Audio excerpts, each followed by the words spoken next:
bem-vindos à série Desenrolados. E vamos desenrolar as nossas finanças. Esse aí está enrolado, né? Ainda bem que ele é membro da igreja. Vai desenrolar suas finanças completamente. Para começar esta série de mensagens, eu quero pedir a você que você participe conosco durante todas as semanas. Nós vamos ter enquete nas redes sociais. E você pode, durante a semana, acompanhar alguns stories que vão estar fazendo perguntas. Nós vamos ver aqui alguns deles que traz para nós aqui algumas respostas que inclusive vocês deram. Por exemplo, uma pergunta que foi feita: suas finanças estão enroladas? Responderam que sim, estão, em vermelho, 62% das pessoas. 38% não estão enroladas.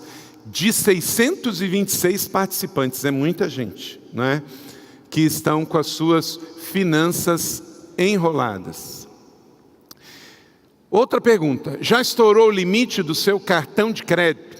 Olha só, de 637 pessoas que responderam, sim, 54 estão com o seu limite estourado.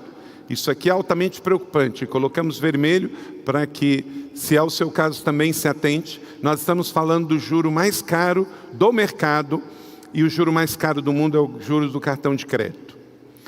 46% não. Fez uso de crédito especial? 62% não e 38% sim. 633 disseram que sim. Este juro também é muito alto, porque também o juro de cartão de crédito e de cheque especial são altíssimos. Você tem que cuidar dessa área. Já entrou no cheque especial? 72% não e 28% entraram. Olha que pergunta aqui, ó. Você sabia que temos um Ministério de Educação Financeira na igreja? 27% dizem que sabem, que bom. Mas 73% de 641 disseram que não sabem. Olha só, nós temos 40% que estão com algum problema financeiro. Nós temos 50% quase que estão no vermelho, no cartão de crédito ou no cheque especial. Mas 75% não conhecem o Ministério de Vida Financeira. Eu vou mostrar para você esse ministério aqui, ó. Vida Financeira Saudável. Lá no hall, os irmãos do ministério estão lá, o pastor Aguinaldo com toda a sua equipe, o Davi, o pessoal está todo lá. É um ministério que ajuda você a rever, programar, dar dicas sobre o mercado, dar curso, base bíblica, orientações de toda a sorte na área financeira. Então, se você está precisando de ajuda, passa lá ao final. No culto da manhã, mais de 50 irmãos passaram por lá. Ok? Uma vida desenrolada, tá bom? Eu também quero dizer para você que você é convidado a nos ajudar. Envie perguntas para nós, que nós queremos que você nos ajude a formular perguntas das áreas que nós vamos estar trabalhando em outra série também.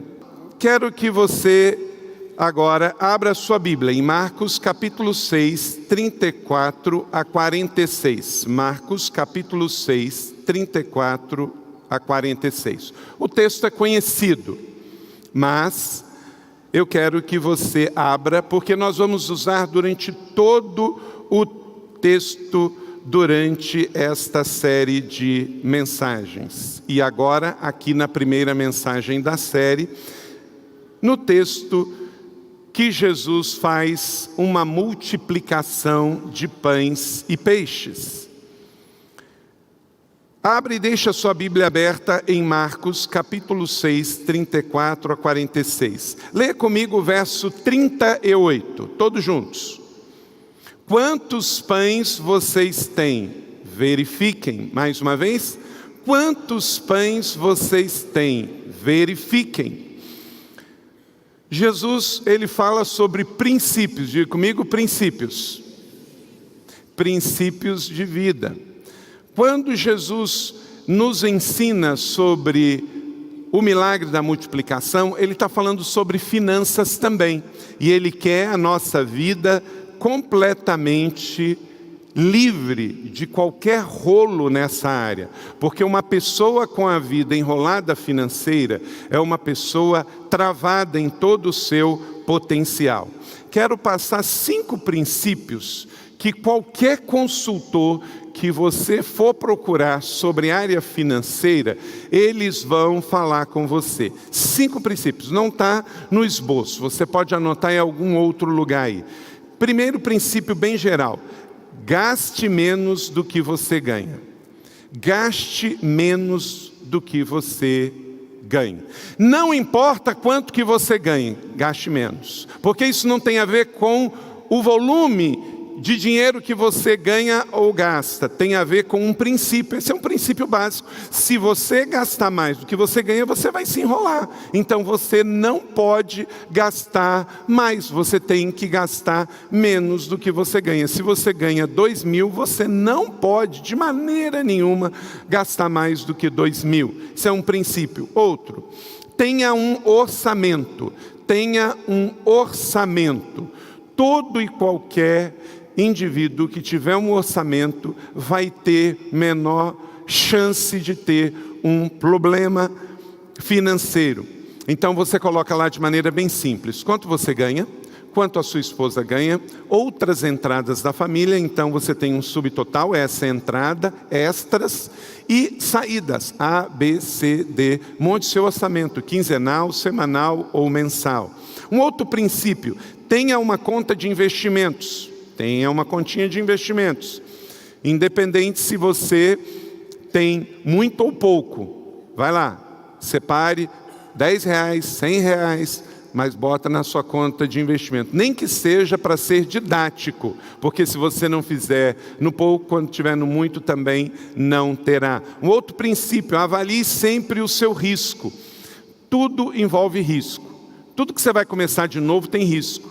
Então, não estou dizendo que você não pode correr risco, mas riscos têm que ser ponderados e avaliados bem.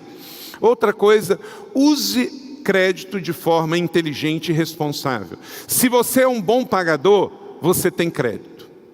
E todas as instituições bancárias e o comércio amam você, porque você é um bom pagador.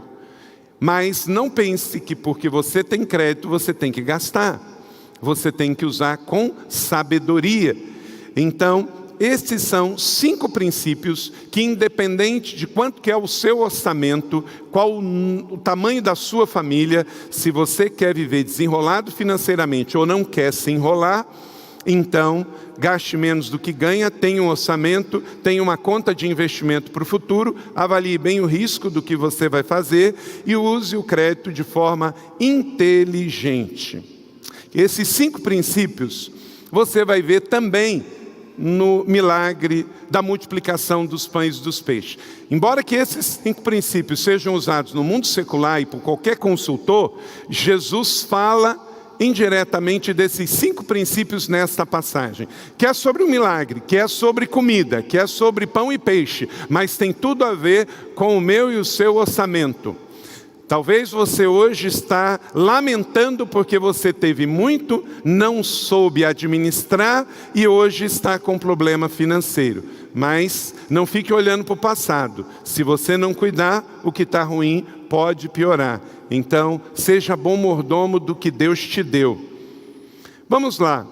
Deixa a sua Bíblia aberta em Marcos capítulo 6 e vamos acompanhar aí 10 princípios para que você desenrole a sua vida financeira ou não fique com a sua vida financeira enrolada. O primeiro deles: tenha uma visão pastoral de suprir necessidades e não de fazer vontades.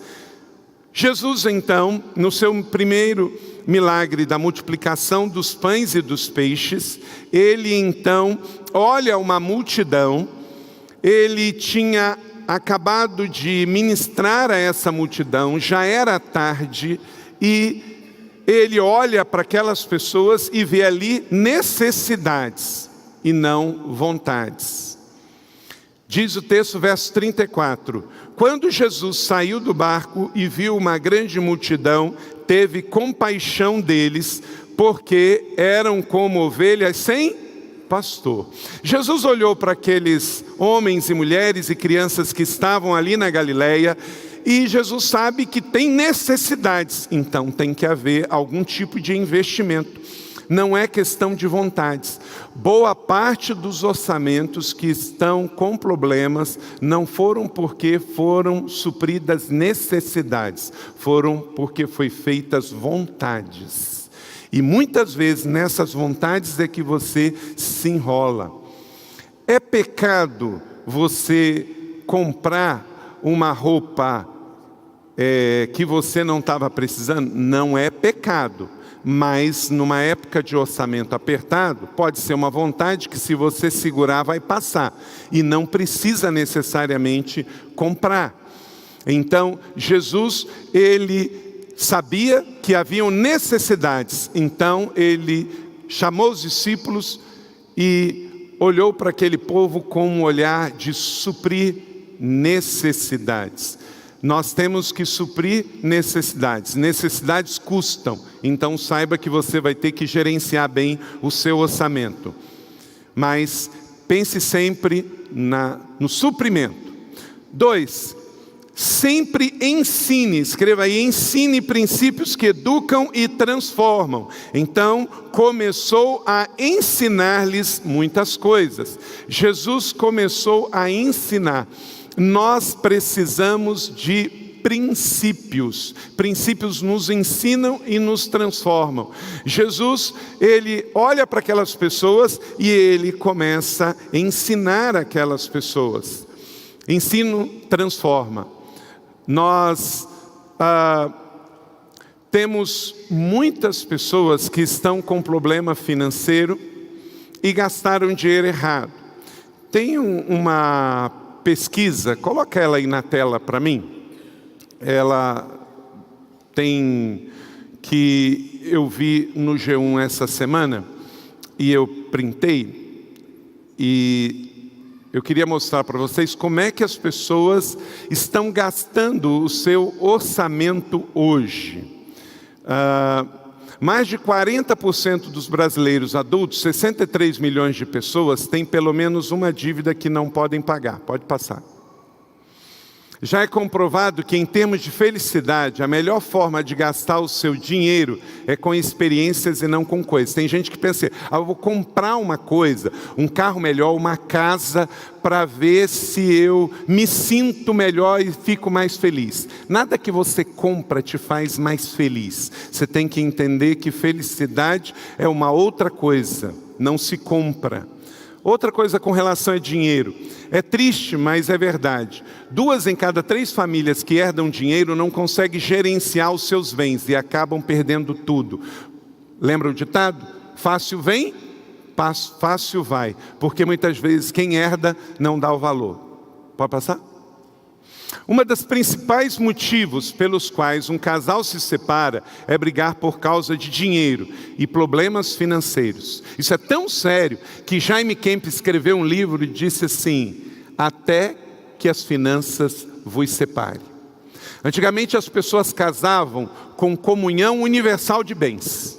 Depois passaram a se casar com comunhão parcial de bens. E agora se casam com comunhão total de separação de bens.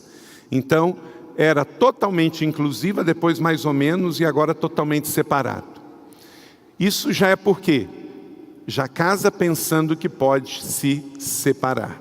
Então isso é muito perigoso. Dinheiro, gente, é um assunto espiritual. Dinheiro é um assunto espiritual. A Bíblia fala mais de dinheiro que sobre pecado. Então você tem que cuidar.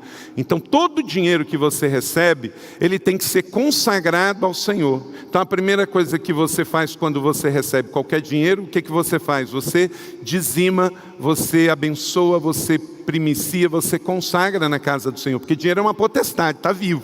Se você não consagrar ao Senhor, ele vai virar uma potestade que pode mandar em você.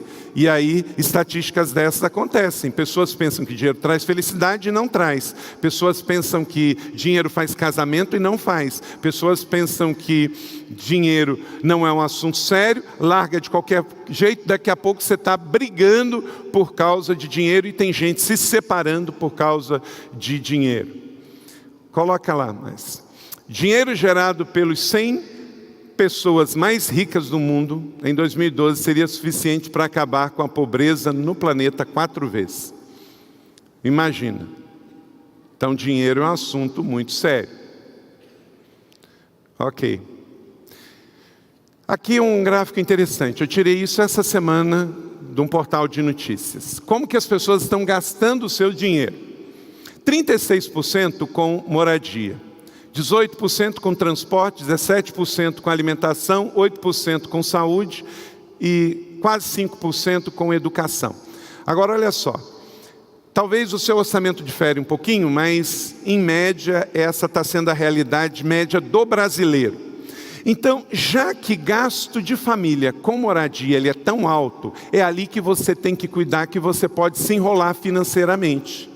Por exemplo, tem pessoas que estão morando num apartamento e sonham em ir para uma casa, e querem ir para uma casa. E aí pensam só no valor que vão pagar no financiamento. E se esquece que quando vão para casa, a água aumenta, a energia elétrica vai triplicar e o gasto com conservação e limpeza vai aumentar. E aí você vai para o sonho da casa própria, que seria joia, mas aí você tem um pesadelo e isso começa a pesar no seu orçamento. Então você tem que pensar bem e avaliar, porque gasto com moradia é um dos maiores gastos com o orçamento das famílias. Então esse é um assunto muito sério que você tem que avaliar bem. O segundo, já que a área de transporte você tem que considerar também. Alguns pensam assim, eu vou trocar de carro, eu vou para um carro maior. E aí se esquecem que também tem que computar o combustível, porque quanto maior o carro, ele também vai consumir mais. Talvez você também precise avaliar se precisa de carro. Talvez está na hora de não ter o carro e usar transporte público, usar mobilidade por aplicativo, não sei. Mas pode ser que seja na hora de comprar um carro ou na hora de vender um carro. Mas você tem que se lembrar que essa é uma área que pesa no seu orçamento também. Então, o seu orçamento tem que ser analisado, orado, e esse é um princípio. Você precisa cuidar bem do seu orçamento. E ensine sobre isso, inclusive para os seus filhos. Estava conversando com o pastor Felipe, do Ministério de Crianças, e ele estava falando sobre, que também estão falando sobre isso com as crianças. Terceiro, anote aí, nunca haja por impulso, escreva aí, impulso, apenas pela solução mais econômica. Não age por impulso. Vou fazer, porque isso é mais barato. Será que é mais barato mesmo? Por exemplo, promoção, cuidado.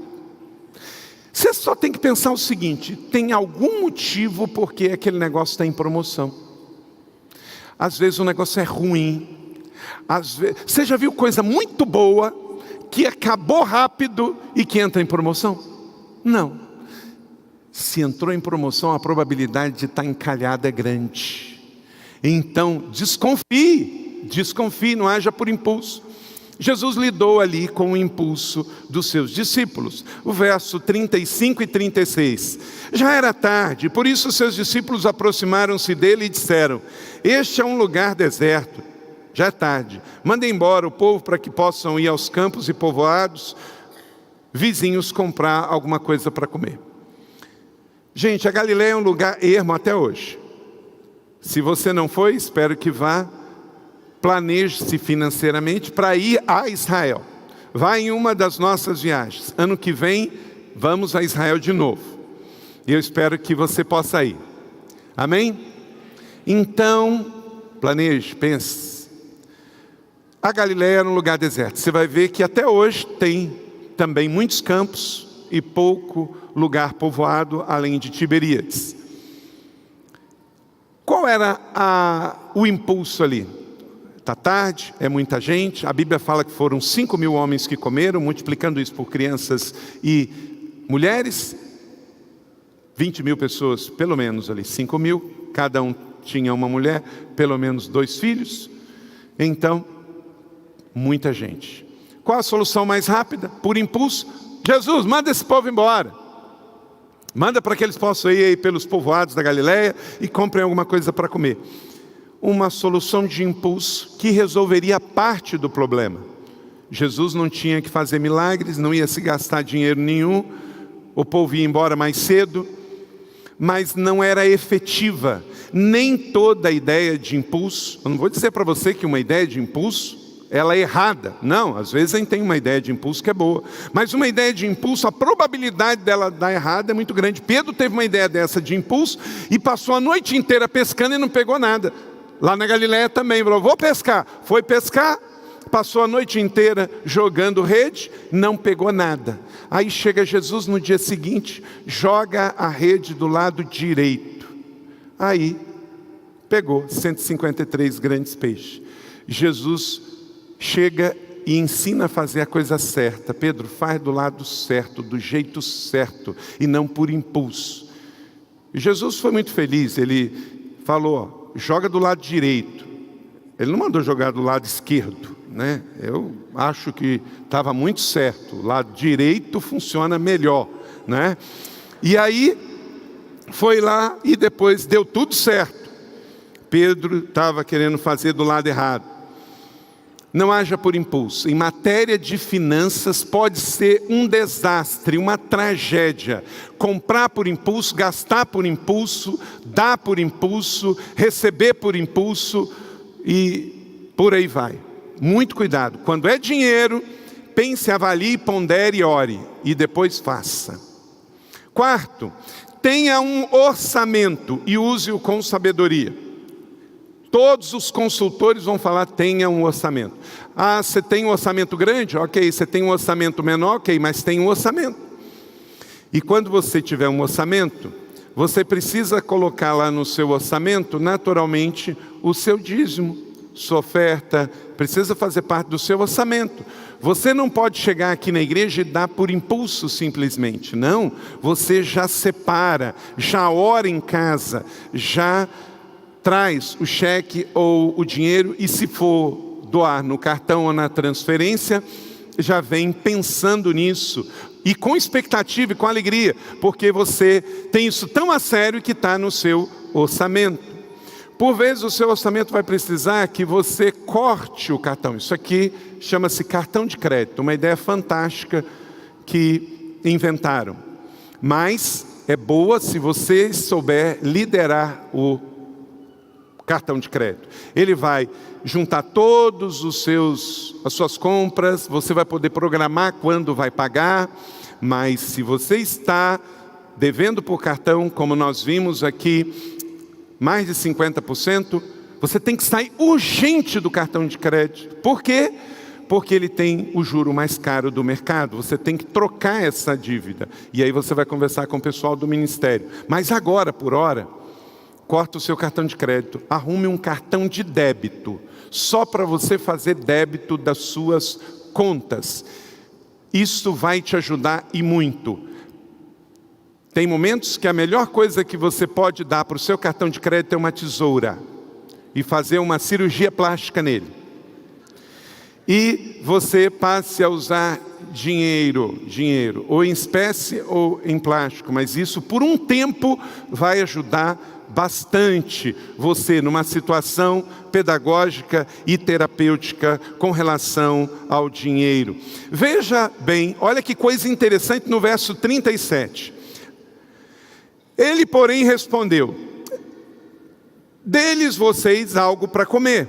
Ele lhes disseram: isso exigiria 200 denários. Devemos gastar tanto dinheiro em pão e dar-lhes de comer? Olha que coisa interessante. Você já passou pela experiência de que alguém ignorou você de ter um orçamento, de ter um caixa? Acho que sim, né? Quando alguém fala isso, você fala assim: olha, eu tenho um bom motivo para ter. Por quê? Meu Jesus Ele era dono da prata e do ouro, especialista em milagre. Ele mandava pegar um peixe e dentro do peixe tinha uma moeda. Jesus era o cara em matéria de fazer milagre. Pensa bem, Jesus tem um orçamento, gente. Jesus tem um caixa. Ele fazia os milagres. Ele fazia, mas ele tinha 12 discípulos que só Jesus na causa. Então ele tinha o orçamento por causa deles. Tanto é que na hora que Jesus vai falar, olha, não mande eles embora, vocês vão dar de comer. Gente, Judas deve ter infartado naquele momento. Jesus sabia quem eram os seus discípulos. Então, Jesus tinha um caixa. Jesus era dono de toda a prata e todo o ouro. Jesus fazia pescar peixe com dinheiro dentro, mas ele tinha um orçamento, ele tinha um caixa no orçamento ministerial. Se Jesus tinha, quanto mais eu e você que não fazemos milagres, não é? Então está na hora de você fazer. Outra coisa boa de orçamento é que você vai conversar com o seu cônjuge e acaba com esse negócio, irmão. Olha para cá, irmã. Dinheiro meu, dinheiro seu. Vocês casaram, são uma só pessoa segundo a Bíblia. Como é que tem esse negócio de dinheiro meu, dinheiro seu? É um dinheiro só, não é? É um dinheiro só. Eu tenho um irmão aí animado, hein? Agora, tem que ser assim, ó. No meu casamento, por exemplo, assim que eu e Leila casamos, ela ganhava mais do que eu, mas era um orçamento só. Hoje eu ganho mais do que ela, mas é o mesmo orçamento só. A gente pode ter entradas diversas, mas o orçamento é um só. Gente, esse negócio de o casal tá lá. Eu estou pagando as compras esse mês. Aí ela, mas eu estou pagando a escola das crianças. Não, mas eu paguei o plano de saúde. Não, mas eu fiz as compras das crianças. Aí o que vai ter? Divisão. Então, ora ele vai ganhar mais, ora ela vai ganhar mais. Mas tudo muda e amanhã pode estar completamente diferente. Se Deus uniu, que as finanças não vos separem. Então, trabalhem. E também, gente, nesse tempo de taxas bancárias altas, também uma conta só facilita e ajuda. 5. Busque soluções paternais e não paternalistas. Tem coisas que você tem que fazer para o empreendimento, para o empreendedorismo e crescimento. Veja bem, verso 38. Perguntou eles, quantos pães vocês têm? Verifiquem. Quando ficaram sabendo, disseram, 5 pães e 2 peixes. Gente, Jesus sabia quanto tinha? Sabia. Ele estava querendo ensinar para ele ou para os discípulos? Para os discípulos. Jesus já sabia que o resultado seria 5-7, mas ele, didaticamente, não queria formar discípulos na base da paternidade, do paternalismo e sim da paternidade. Então ele é didático. Olha, vamos ver quanto que nós temos. Isso é um princípio, um princípio. E a partir desse princípio, nós vamos pensar o passo seguinte. Primeira coisa é saber quanto você deve. Eu fico muito preocupado quando alguém me procura, às vezes para uma oração e fala sobre as finanças, e eu faço a pergunta: quanto você está devendo? Pastor, não sei. Pior do que dever é não saber quanto você deve. Não saber para quem você deve. Isso tem que estar claro na sua mente, porque isso é objeto de oração e objeto de resolução. Então saiba exatamente quanto você deve. Não haja por impulso. 6.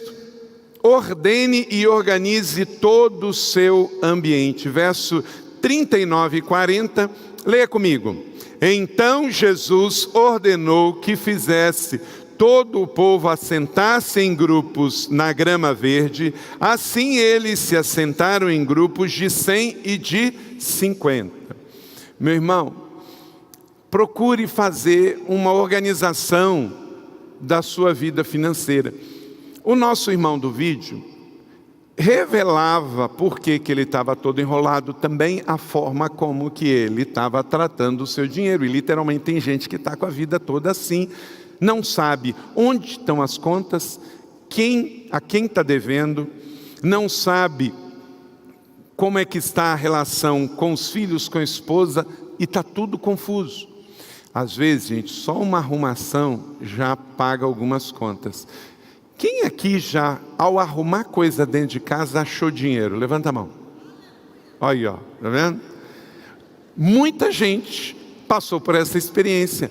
Então vai lá e arrume a sua casa, arrume as gavetas. Às vezes você vai achar dinheiro lá em algum bolso, alguma gaveta essa semana. Uma arrumação já pode gerar recursos. Então, organize. Jesus também, de novo, gente, ele precisava organizar ambiente para fazer milagres? Não, mas 20 mil pessoas numa colina, quando também você for a Israel, você vai ver essa colina lá em Tiberíades, e 20 mil pessoas ali naquele lugar, a primeira coisa que ele fala, gente, vamos sentar? Senta todo mundo, senta. Segundo, vamos separar em grupo de 50, de 100, porque, gente, povo é povo. Imagine, mesmo Jesus fazendo milagre lá, se não houvesse uma ordenação do jeito que o povo estava com fome, gente, ia sair gente pulando em cima de pessoas, passando em cima de criança, homens atravessando em cima das mulheres. Jesus tinha tudo para dar para todo mundo, mas ele queria primeiro organização, porque o que adiantava ter um milagre ali se fosse sair gente quebrada?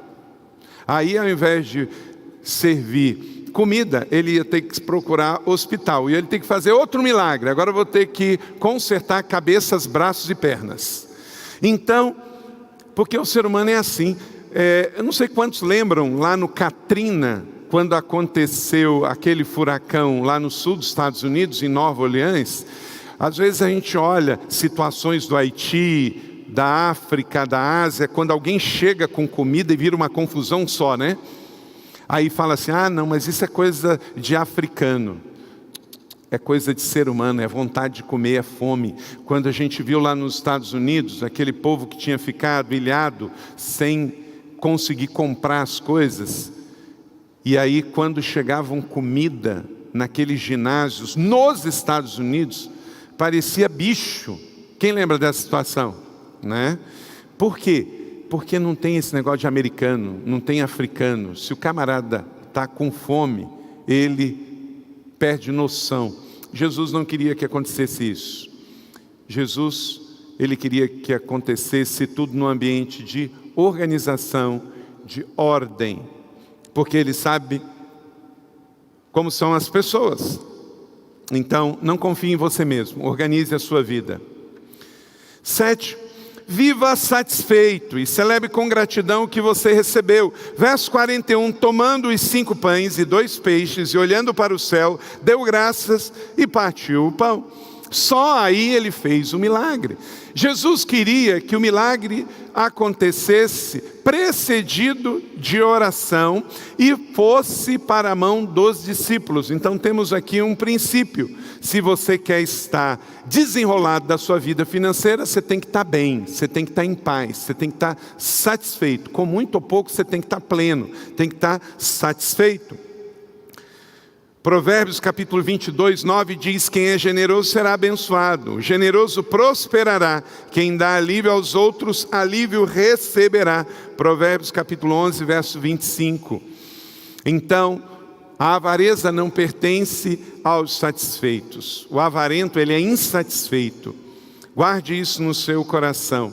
Jesus, ele podia também fazer esse milagre de outro jeito, mas ele escolhe fazer de um jeito que mostre que as pessoas estavam recebendo algo, porque primeiro foi consagrado ao céu. Então eles levam aos céus, agradece só pelo que está vendo, pelo que tem ali. Você tem que agradecer pelo que você tem na sua mão, seja grato. 5 pães, 2 peixes, 20.000 pessoas para comer, mas obrigado, Senhor. Eu lembro que eu era muito criança, lá em Córrego do Ouro, no interior de Macaé, e eu perguntava à minha mãe, eu lembro assim, bem tranquilo de perguntar: mãe, por que a gente tem que agradecer a Deus antes de comer? O certo não seria a gente comer, tá bem satisfeito, cheio, aí a gente agradece: obrigado, Senhor, porque eu comi. Eu lembro da minha mãe citando essa passagem, ela dizendo que a gente dá graça antes de comer, porque pela fé, antes de comer, você tem a consciência que já recebeu do Senhor. Então, quando você está num restaurante público, quando você está numa praça de alimentação cheia, e você e sua família dão as mãos e agradecem, isso já é um testemunho. Você está dizendo: obrigado, Senhor, porque o Senhor me deu. E aí, depois disso, eu como do pão que o Senhor me traz. Então isso aconteceu ali, a gratidão pelo que tinha, não é pelo milagre que ia acontecer. Obrigado, Senhor. Gente, eu fico imaginando gente olhando para a cena: ei, endoidou, esse aí viajou de vez.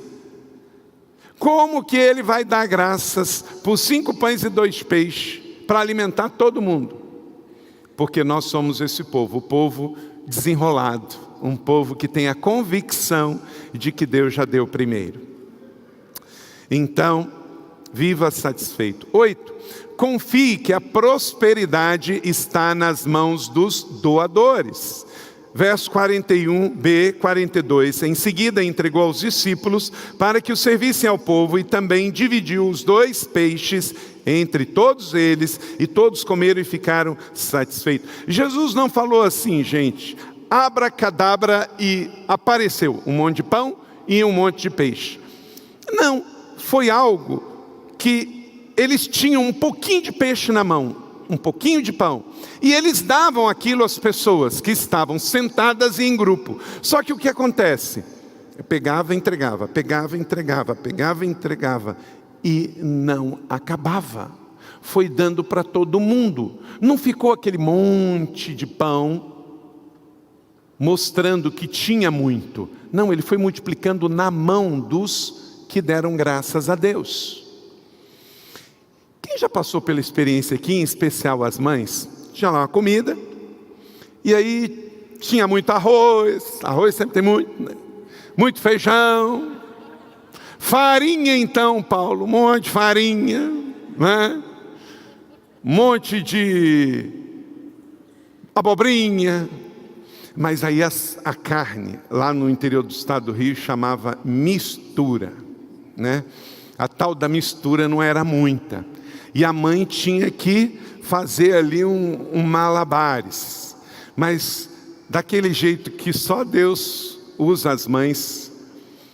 Ela fazia de um jeito que toda a família comia a carne. Claro que se ela não fizesse isso, os meninos avançavam primeiro, né?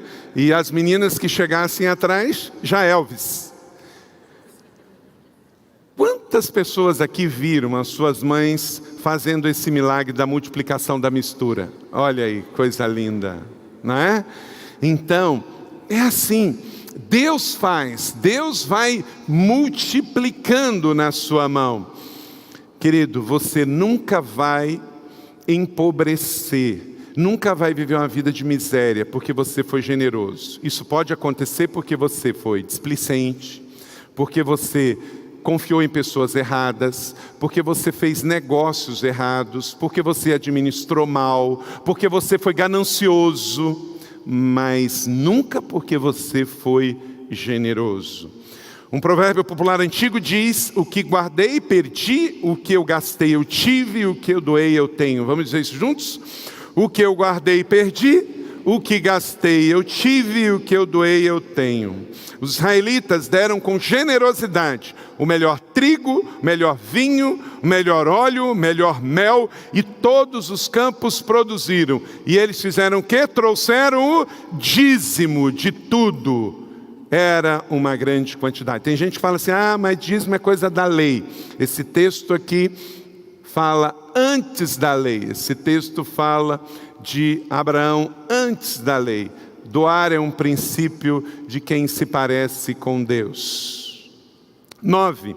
Seja sábio e não desperdice nos dias da abundância. Verso 43 e 44. Os discípulos recolheram 12 cestos cheios de pedaços de pães e de peixe. Os que comeram foram 5.000 homens. Então, guarde no dia da abundância para quando vier os dias mais difíceis. O Brasil é um dos países que mais desperdiça alimentos do mundo.